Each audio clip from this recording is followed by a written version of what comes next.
Socrates একটা চমৎকার কথা, beauty can not escape of calamity, সৌন্দর্য কখনো কলঙ্ক থেকে মুক্ত থাকতে পারে না। তো সুতরাং সবসময় সুন্দরের পিছনে ঘুরিও না।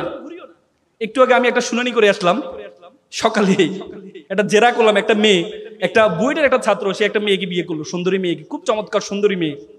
বিয়ের দিন রাতে সে দেখায় 7টা ছেলের সাথে তার সম্পর্ক, ছবি দেখায় ছেলেটাকে, বলে যে তোমার বিয়ে করছে আবার কি, কাবির নামা হচ্ছে লাকি 7 দিয়ে, মানে 7,77,760 টাকা। রাতে বিয়ের দিন রাতে বলতেছে ডিভোর্স দাও, আর আমার টাকাটা আমাকে, মোহনার টাকাটা আমাকে দিয়ে দাও, মোহনার টাকাটা আমাকে দিয়ে দাও। ছেলে তো বুয়েট থেকে পড়া ছেলে, সুন্দর ছেলে, ডিপিটিসিতে জব করে, বেচারা ইঞ্জিনিয়ার, বেচারা তো পরে যখন দিচ্ছে না তখন বিরুদ্ধে করে দিল এক মামলা।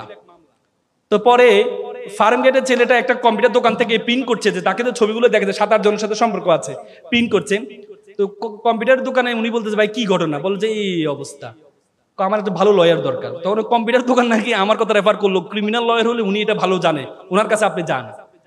তো সেই ইঞ্জিনিয়ার সাহেব 3-4 দিন ধরে আমাকে নিয়ে ওয়েবসাইট দেখেছে, গবেষণা করে তারপর আমার চেম্বারে আসে। পরবর্তীতে এই মামলা তাকে আমি জামিন করিয়েছি। তারপর আজকে মেয়েটার জেরা করলাম, মেয়েটার জেরা করবো, মেয়ের নাকে দিয়ে মুখে দিয়ে শুধু পানি বেরোচ্ছে, বাতাস বেরোচ্ছে। তাকে যখন বিষয়গুলো সবগুলো সামনে নিয়ে আসা হলো, তার মানে শুধু সুন্দর দেখলেই তোমরা লাভ ঝাপ করার দরকার নেই। আল্লাহ তাআলা কালো তৈরি করেছে কারণে, আমার মতো কালো তৈরি করেছে কারণে, আবার তোমাদের মতো সুন্দর তৈরি করেছে কারণ দিয়ে।